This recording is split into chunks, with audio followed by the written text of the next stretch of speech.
What's up, guys? It's Munch818 or Ian here. Hope you guys are all having a wonderful day and hope you all are getting very excited for RLCS Season 7. This will be the second video in the little installment of videos that we were doing heading up to RLCS and RLRS this weekend. This will be the second video and it will be on League Play predictions. So let's get right into it. So we're going to start with RLCS, obviously my favorite because I am from North America, so kind of the one I pay the most attention to, so this is what I would consider my most accurate category. Number one, we have NRG, probably a little bit of a surprise to anyone because I'm sure a lot of people have Cloud9 at number one. I just think that NRG is always super consistent in league play. They're always really good. They almost always auto-qualify for LAN. So I'm looking at them with the number 1 seed. Number 2 seed, I'm looking at Cloud9. Cloud9 is a very solid roster, obviously coming off of the World Championship win. And I do have them taking second, maybe getting a fluke loss, maybe losing to NRG, very possible. Number 3, we have G2. Obviously, a lot of people are very excited for this new G2 roster. I have them taking third, with the pickup of Chicago dropping Kronovi. I think they definitely got an upgrade. It might take them a little bit to get in the swing of things, but I do think that they will take third and have a pretty solid roster overall. Number 4, we have Ghost Gaming.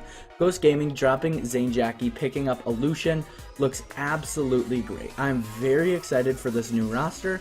Ghost Gaming is looking stronger and better than they have in a very long time, and I'm very excited, and that's why I have them fourth. Number 5, I have Evil Geniuses with Corrupted G Classics and Drippe. Obviously, Chicago left for G2. They picked up Drippe from OCE.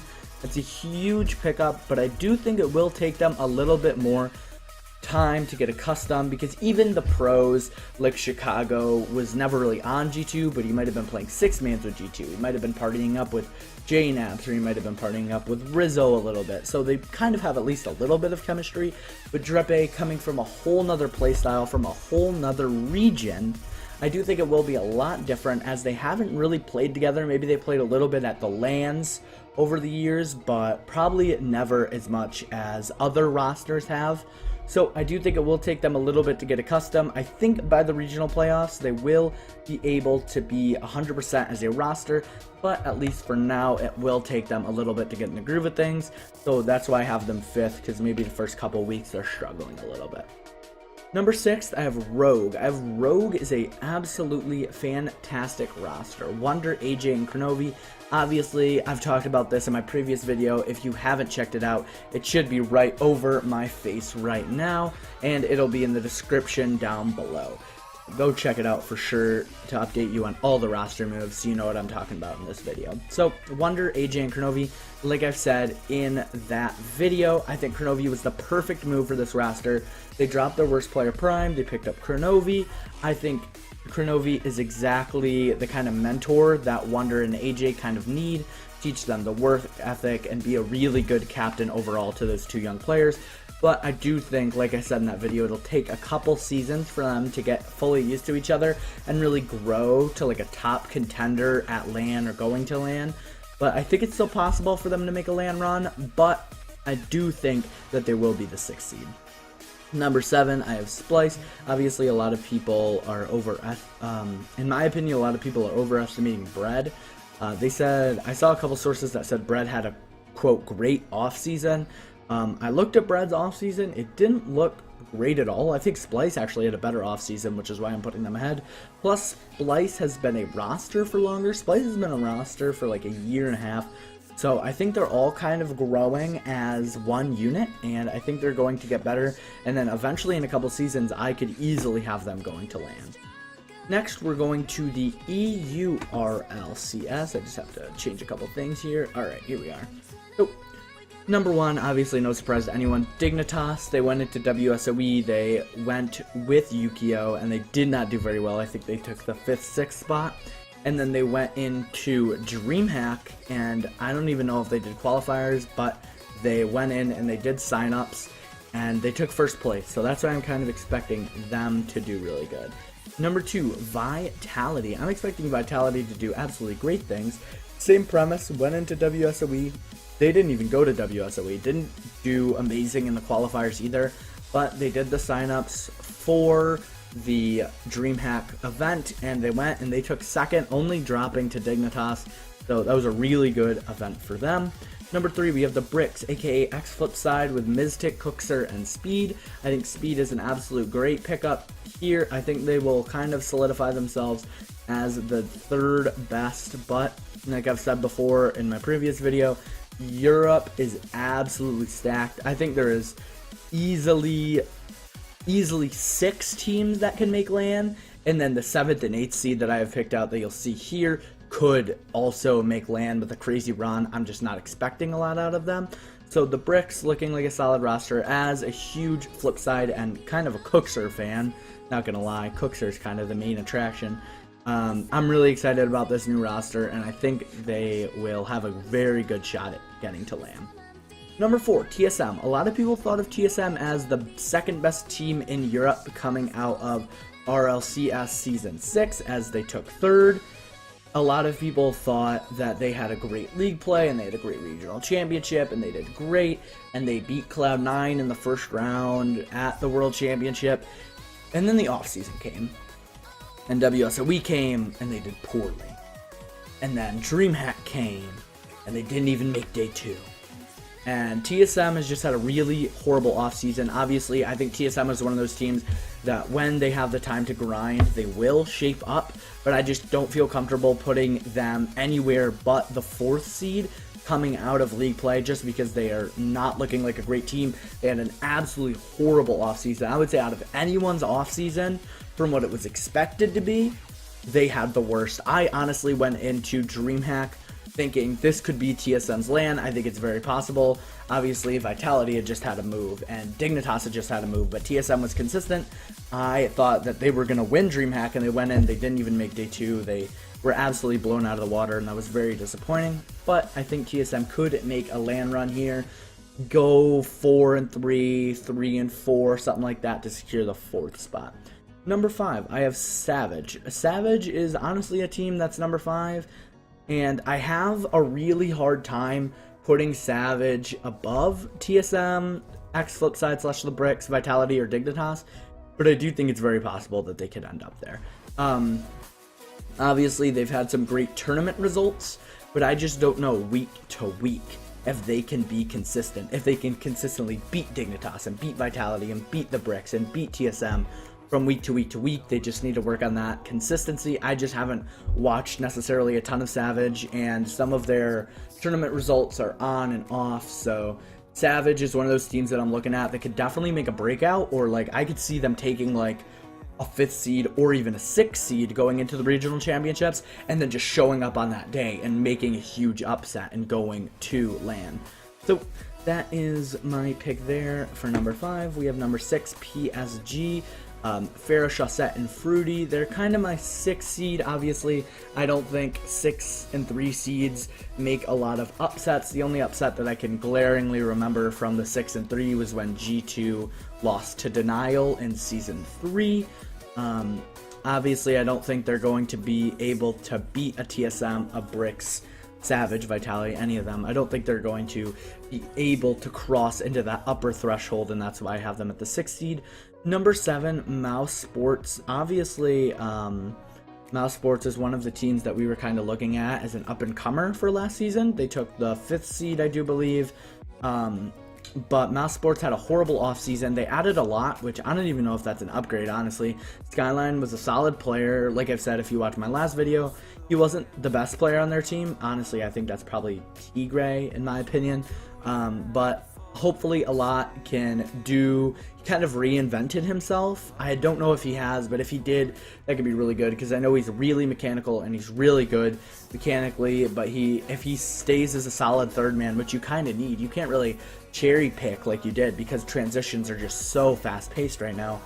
But Mouse Sports, looking at the 7th seed, I really don't think that they will creep up, but I do think that they will probably come back in RLCS Season 8. And then number 8, Triple Trouble. This is kind of the teams that I haven't really looked at.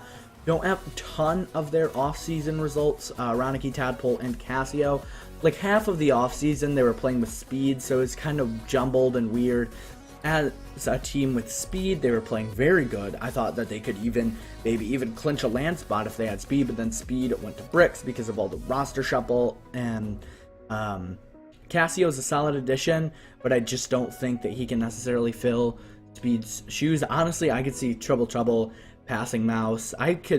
How I kind of see it is I see it as like the top two, and I see it as like the three competing for those couple land spots, and I see like these bottom three like are very interchangeable.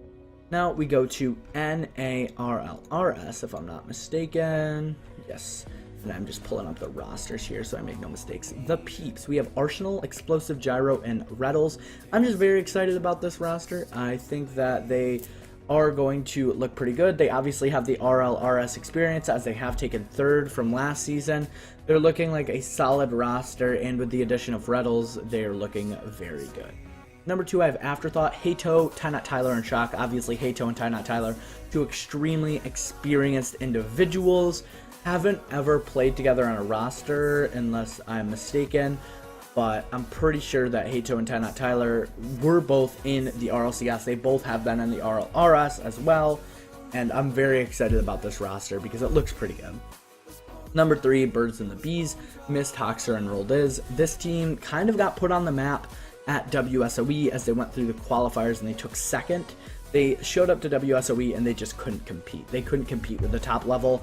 And honestly, looking at the NARLRS, I don't see any of the Savage types, the teams that could go to a LAN and absolutely crush. I think Savage took like third at DreamHack or something. I don't see that from any of these RLRS teams, but if I had to guess, Birds and the Bees or Afterthought would probably be my top 2 teams for making a really good breakout. Number 4, Continuum. We have Rapid, Astro, and Aeon. This team is another experienced team, as in RLRS Season 6. They did take 4th in NA League play. I'm really excited about this team, and obviously I think that they can make a breakout. Kind of these top 4 teams, I like have the top 4 clumped together, and then I have the bottom 4 clumped together, as I think pretty much any of these top 4 could be somewhat interchangeable. Number 5, we have the Dudes with Joe Freshness, Ralph, and Skills. Obviously they hit a bit of a rough patch during qualifiers. They didn't even qualify through the upper bracket, but they still got in, and I'm very excited for this roster. Number 6, Plot Twist. This is kind of my breakout group. Pirates, obviously experienced in the RLRS, and then Tarako and Mekdos. I'm not sure if they've ever competed in the RLRS, but I'm really excited to see what they can do. And obviously, honestly, I could see Plot Twist breaking into an upper end. I don't honestly think that they'll take one of the top 2 seeds, but I could see them flipping with a Continuum or flipping with the Birds and the Bees and getting into the top 4, securing their spot for next season.